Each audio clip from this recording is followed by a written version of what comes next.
வணக்கம். ஆகாஷ்வாணி புதுச்சேரி செய்தி சுருக்கம் வாசிப்பவர் வெற்றிகொண்டான். பிரதமர் திரு நரேந்திர மோடி இன்று வாரணாசியில் மொரிஷியஸ் பிரதமர் டாக்டர் நவீன் சந்திர ராம்கோலத்தை சந்தித்து பாதுகாப்பு, வர்த்தகம், முதலீடு உள்ளிட்ட பல்வேறு துறைகளில் இரு நாடுகளிடையேயான உறவுகளை மேலும் வலுப்படுத்துவது குறித்து விவாதிக்க உள்ளார்.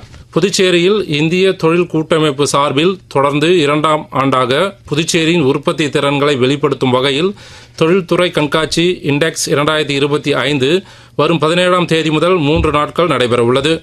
மருந்து தயாரிப்பு, வாகன உதிரி பாகங்கள், பேட்டரி தயாரிப்பு நிறுவனங்கள் மற்றும் அரசின் ரயில் பெட்டி தயாரிப்பு தொழிற்சாலை, இந்திய எண்ணெய் நிறுவனம் உள்ளிட்ட பொதுத்துறை நிறுவனங்களும் இதில் பங்கேற்கின்றன.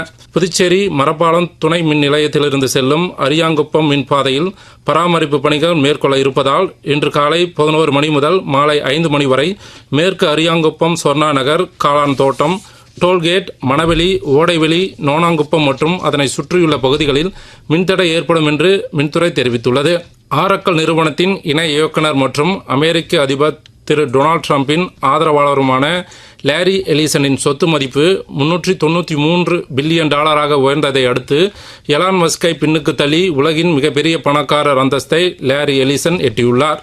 நேபாளத்தில் சமீபத்தில் ஏற்பட்ட கலவரத்தினால் அங்கு சிக்கி தவிக்கும் பயணிகளுக்கு உதவ டெல்லி, காத்மண்டு இடையே சிறப்பு விமானங்கள் இன்று முதல் இயக்கப்பட உள்ளதாக ஏர் இண்டியா மற்றும் இண்டிகோ நிறுவனங்கள் அறிவித்துள்ளன. தெற்கு ஒடிசா, வடக்கு ஆந்திர கடலோர பகுதிகளின் மேல் ஒரு வளிமண்டல கீழடுக்கு சுழற்சி நிலவுவதால் அடுத்த 6 நாட்களுக்கு தமிழகத்தில் ஒரு சில இடங்களிலும், புதுச்சேரி மற்றும் காரைக்கால் பகுதிகளில் லேசானது முதல் மிதமான மழை பெய்யக்கூடும் என்று சென்னை வானிலை ஆய்வு மையம் தெரிவித்துள்ளது. இத்துடன் இந்த செய்தி சுருக்கம் நிறைவு பெறுகிறது.